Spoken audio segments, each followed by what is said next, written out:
Hello.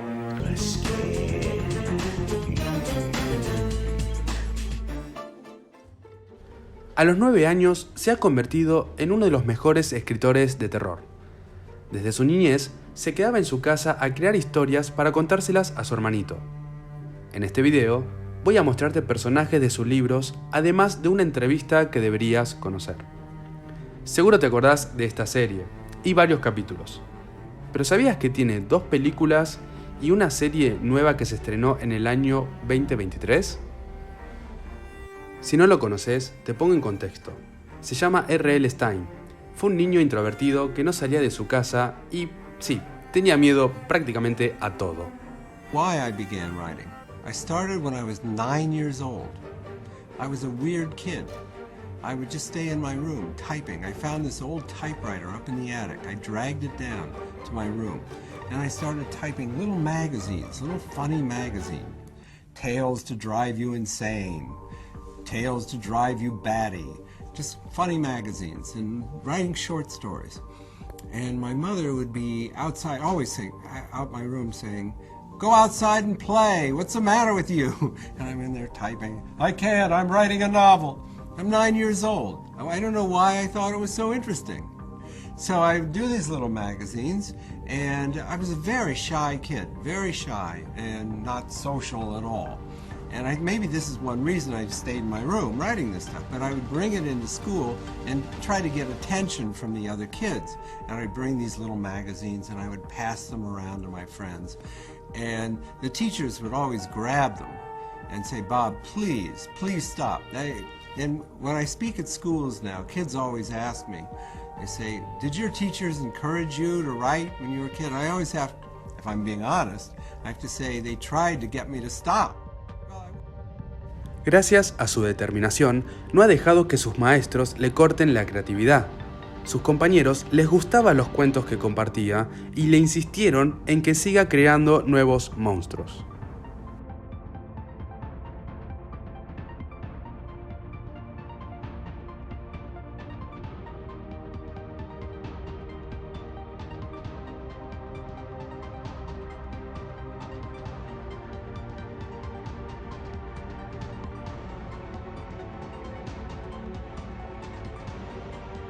Afraid of a lot of things, all basic kinds of fears, afraid of the dark, afraid of going down to the basement.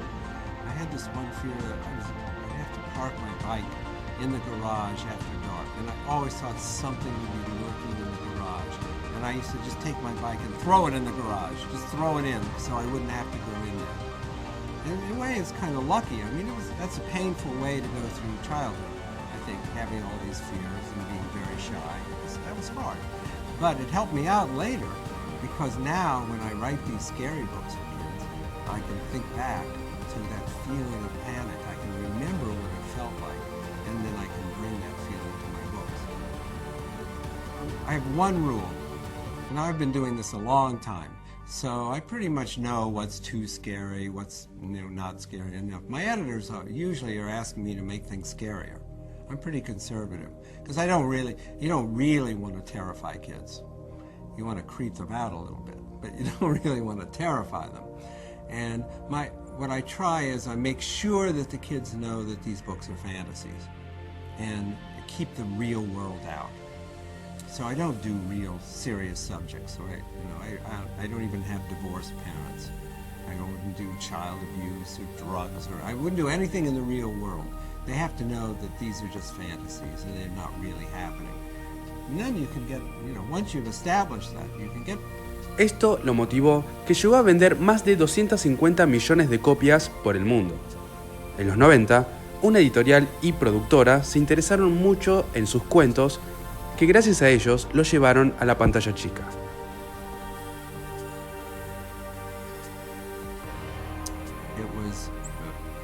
None of us expected what happened with Goosebumps. We started it in 1992, and by 1994, and I was doing one a month, turning out Goosebumps a month, and it was doing okay for a while, and then just took off like nothing we'd ever seen in publishing a long time. It took off all over the world. not through advertising or hype or anything, through promotions, just kids telling kids. There's some kind of secret kids network out there, and just kids telling kids about it, and this thing grew everywhere. It was in 28 languages, and at one point, after a couple years, we were selling 4 million Goosebumps books a month. Con el pasar de los años, Stine ha dejado varias curiosidades en otras entrevistas, como por ejemplo, un verano que lo llevaron de campamento, lo invitaron a nadar en un lago. Él jura que le agarró un ataque de nervios por miedo a ahogarse y que haya monstruos adentro. Una noche de Halloween, su hijo se disfrazó y al ponerse su máscara no podía quitársela, y con la desesperación le pidió ayuda a Stine y solo fue a su máquina a escribir un nuevo cuento.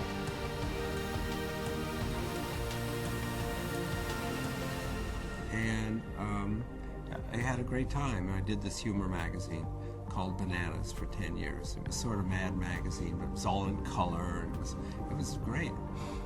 This is all I ever wanted to do. I couldn't believe it.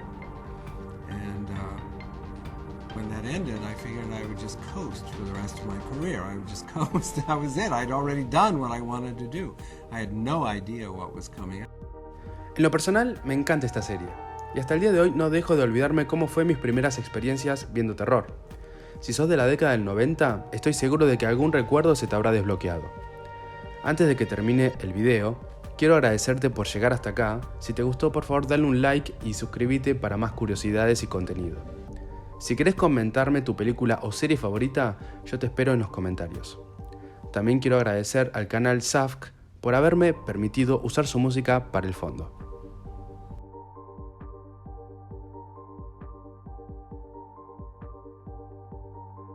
Antes también de que me vaya, quiero compartirles la intro de esta gran serie.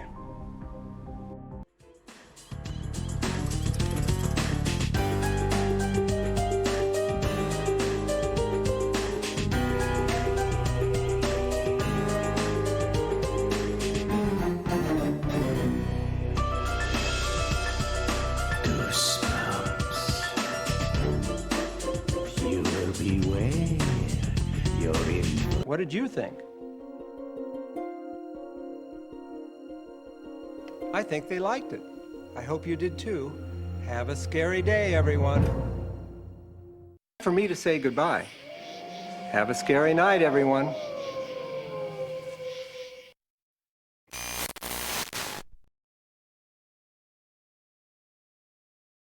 ¿Qué mamada? Es el mejor nombre de la vida.